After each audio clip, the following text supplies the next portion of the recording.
Yeah, guys, we are starting up with the external CSS now. Before that, we will see the concept of classes. In last tutorial, we saw the concept of ID. Basically, हमें समझ में आया था use उसका. Use ये था कि दो टैग्स ज़रूरी नहीं है सेम टैग्स में हम सेम फॉर्मेटिंग चाहें. हो सकता है कि दो पैराग्राफ्स हैं उनमें हम डिफरेंट फॉर्मेटिंग्स चाहते हैं, बट जो हम पहले पढ़ते आए थे तो उसमें ये था कि जितने भी पैराग्राफ टैग होंगे या सिमिलर जितने भी टैग्स होंगे उनके लिए सिमिलर फॉर्मेटिंग हो जाएगी. बट फिर हमने कॉन्सेप्ट देखा आईडी, जिससे हमने डिस्टिंग्विश कर पाए कि हम एक पैराग्राफ को अलग कलर दे सकते हैं, दूसरे को अलग कलर दे सकते थे. सिमिलर एक कॉन्सेप्ट आता है क्लासेस का. सो हम क्या करते हैं, जैसे आईडी डिफाइन करते हैं वैसे ही यहाँ पे क्लास, और इसको मैंने क्लास असाइन कर दी सपोज हेड या हेडर, एंड इसको क्लास असाइन कर दी फुटर. लास्ट ट्यूटोरियल में हमने देखा था कि आईडी को हम एक्सेस करने के लिए हैश का यूज़ कर रहे थे. सिमिलरली यहाँ पे अगर हमें क्लास को एक्सेस करना है तो हम यूज़ करेंगे dot. So dot class name which you want to access and the formatting which you want to apply. Like suppose I want to change the color, so color is blue or let it be white. So you can see the color white here. Then I want to make it center align, so text align center. I want to increase the font size equals to 30 points. I want to make it underline. Then text decoration underline.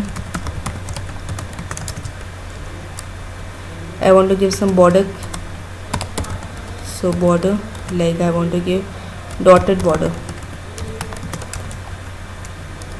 I want to change the border color, so border color black.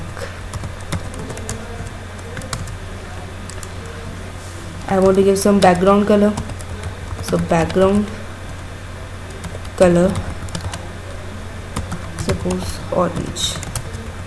So likewise we can give many more formattings, whatever we want. Similarly I defined footer, so footer, in footer I want some different formatting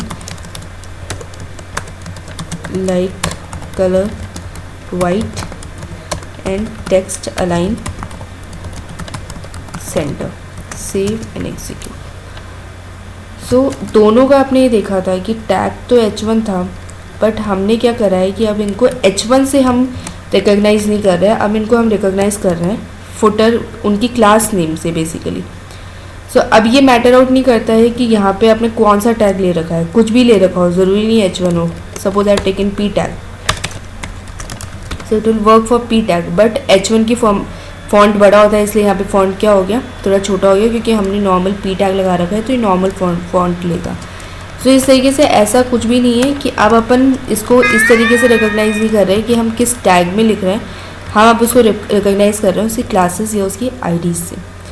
अब हमने देखा था कि classes में भी same ही चीज़ हो रही थी, आउटपुट आपको सेम मिल रहा था, बस डिफरेंस ये था कि यहाँ पे डॉट की जगह हम हैश यूज़ कर रहे थे, एंड सिमिलरली यहाँ पे भी क्या हो रहा था कि डॉट की जगह हम क्या कर रहे थे, हैश यूज़ कर रहे थे. सो एक और चीज़ है यहाँ पे कि जैसे हमने लास्ट में भी देखा था आईडीज़ के केस में भी कि हमने सपोज करो इस क्लास H2 को, इस वाले टैग को भी हेडर क्लास दे दी, तो ये क्या करेगा, दोनों के लिए वर्क कर रहा है. बट मैं ये चाहती हूँ कि ये सिर्फ H1 टैग एंड जिसकी क्लास हेडर है उसके लिए वर्क करे, तो यहाँ पे आपको लिखना पड़ेगा H1 dot header. So it will work for top most line. So यही सिमिलैरिटी आईडी में देखी थी, बस यहाँ पे डॉट की जगह हैश रिप्लेस हो रहा था. फिर डिफरेंस क्या होता है कि बेसिकली होता क्या है कि आईडीज़ के लिए हम बोलते हैं कि आईडी एक बार अगर किसी टैग को असाइन हो गया तो that should not be assign to any other tag और एनी अदर लाइन. जिस तरीके से कॉलेज में क्या होता है कि एक बार किसी को आईडी असाइन हो गया देन आईडी बिकम्स यूनिक. उस आईडी को आप कभी भी किसी को असाइन नहीं कर सकते हैं, कि सेम वे यहाँ पे भी यही कॉन्सेप्ट होता है. नो डाउट हमने जब दो आईडीज़ दी थी, सेम आईडीज़ दो चीज़ों को दी थी, वो वर्क कर रही थी, बट अगर हम रैशनल फॉर्म के अंदर जाए तो वो ये कहता है कि दो सेम आईडी दो चीज़ों का अलॉट नहीं हो सकती है। वेरएज अपन ये कहते हैं कि एक क्लास में मल्टीपल लोग हो सकते हैं, तो उसी तरीके से यहाँ हेडर क्लास है, उसमें हमने H1 को भी इंक्लूड कर लिया, H2 को भी इंक्लूड कर दिया। तो मतलब एक क्लास में मल्टीपल चीज़ें हो सकती है, बट एक सेम आईडी की दो चीज़ें नहीं हो सकती हैं। सो this is the concept of ID and classes. अब हमने जब फर्स्ट CSS का ट्यूटोरियल देखा था तो उसके अंदर हमने डिस्कस किया था अबाउट एक्सटर्नल CSS। सपोज़ कि यहाँ से ये मैं CSS कट कर रही हूँ everything and I am saving it with the name of external dot HTML। Means अभी आपका ये जो पेज है that is a simple page, let's execute it, that is external dot HTML। कुछ भी आउटपुट में ऐसे स्पेशल नहीं आ रहा है, सिंपल पेज है, हमने कोई फॉर्मेटिंग नहीं दे रखी है, बट एक सिंपल क्लासेस दे रखी है। बट इस क्लासेस के कॉरस्पॉन्डिंग हमने कुछ ऐसा डिफाइन नहीं कर रखा है, इसे अभी एक नाम के लिए हमने दे दिया है कि इस H1 टैग का क्लास हेडर है, इसका क्लास हेडर है, H1 टैग क्लास फुटर है, बट इनके कॉरस्पॉन्डिंग हमने ऐसा कुछ काम नहीं कर रखा है। Now we will take another page and हमने जो CSS वहाँ से कॉपी की थी वो हमने यहाँ पे क्या कर दी, पेस्ट करके सेम फोल्डर के अंदर मैंने इसका नाम दे दिया style.css। जिस पेज में आप अपनी स्टाइलिंग डिफ़ाइन कर रहे हैं, जो कि आप स्टाइल टैग के बीच में डिफ़ाइन करते थे, वो आप एक अलग पेज पे अगर डिफ़ाइन कर रहे हैं तो उस पेज का जो एक्सटेंशन होगा वो .css से सेव होगा, और जहाँ आप HTML का पूरा कोड लिख रहे हैं वो आपका पेज होगा .html से सेव। अब एक बार और आउटपुट देखते हैं, अभी भी कुछ ऐसा डिफरेंस नहीं आ रहा है। Reason being we have two pages, एक HTML एक CSS, बट हमने इनको किसी भी मीडियम से लिंक नहीं कर रखा है।